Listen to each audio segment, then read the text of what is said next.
Doctor இப்போ அல்சருக்கு காரணம் பச்சை மிளகாய் அதிகமாக எடுத்துக்கிறது அப்படிங்கிற விஷயங்கள்லாம் சொல்லப்படுது. ஹோட்டலில் சாப்பிட்றோம், காரசாரமாக சாப்பிட்றது, அஜினோமோட்டோ அதிகமாக சேர்த்துனா அல்சர் வந்துரும்னு சொல்றது, இப்படி நிறைய காரணங்கள் சொல்லப்படுது. இப்போ அல்சருக்கு காரணம் காரமா இல்லை பாக்டீரியா? ரொம்ப ரொம்ப ரொம்ப ரொம்ப இம்பார்ட்டன்ட் கேள்வி. எகைன் இந்த கேள்வி வந்து நேயர்களுக்கெல்லாம் ரொம்ப பிடிக்கும் இந்த கேள்வி. ஏன்னா நிறைய பேர் பாதிக்கப்பட்டிருக்காங்க. ஆமாம், நல்ல காற்று அடிச்சது, 10 மரம் விழுது, 40 மரம் விழல. ம். அப்போ காற்றின் குற்றமா மரத்தின் வேரின் குற்றமா? அப்போ வந்து நம்ம ரெண்டையும் பார்க்கணும். What is aggression, what is defence? Aggression ஓவராக இருந்தால் பிரச்சனை வரும். ம்.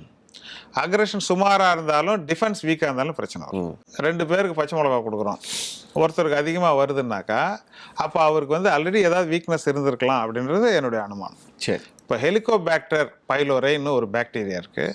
நம்ம வந்து குடலில் சொன்னாலே 30 முக்கோடி தேவர்கள். அவர் மாதிரி இல்லாமல் இவர் தனியாக பிள்ளையார் மாதிரி பிகினிங்லேயே இருப்பார். இவர் தனி கடவுள் இவர். இவர் நம்ம கூட வந்து மில்லியன் கணக்கான வருஷமாக அமிலத்து கூட வாழற ஒரு அதிசய பாக்டீரியா. ஏன்னா ஸ்டமக்கில் அமிலம் இருக்குன்னு உங்களுக்கு தெரியும். pH 2 pH 2ன்னா நீங்கள் இதில் போட்டிங்கன்னா அது எரிஞ்சிடும். அமிலத்துக்கு படலத்திலே வாழற ஒரு அதிசய பாக்டீரியா.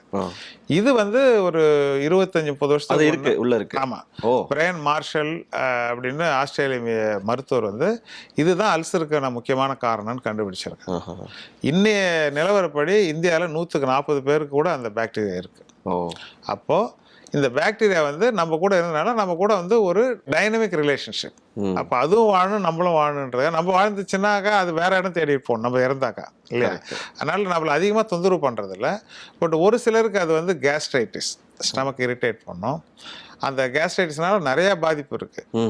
அந்த நீங்கள் சொன்ன மாதிரி இப்போ செரிமானம் கம்மியாகிறது, B12 சரியாக அப்சார்வ் பண்ண முடியாமல் போகிறது, அதை தாண்டி வந்து அல்சர் வரலாம்.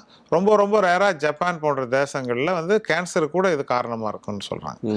அப்போ வந்து நம்ம கூட பரவலாக இருக்கிற ஒரு ஆள் ஒரு சிலருக்கு வந்து அவர் எதிரியாக இருக்கவும் வாய்ப்பு இருக்குது. அப்படிப்பட்டவங்களுக்கு காரமோ மசாலாவோ சேரும்பொழுது அந்த அல்சருக்கான மேனிஃபெஸ்டேஷன் ஜாஸ்தியாகிடும். எரிச்சல் உள்ளவங்க அத்தனை பேருக்கு அல்சர் இருக்குன்னு அவசியம் கிடையாது.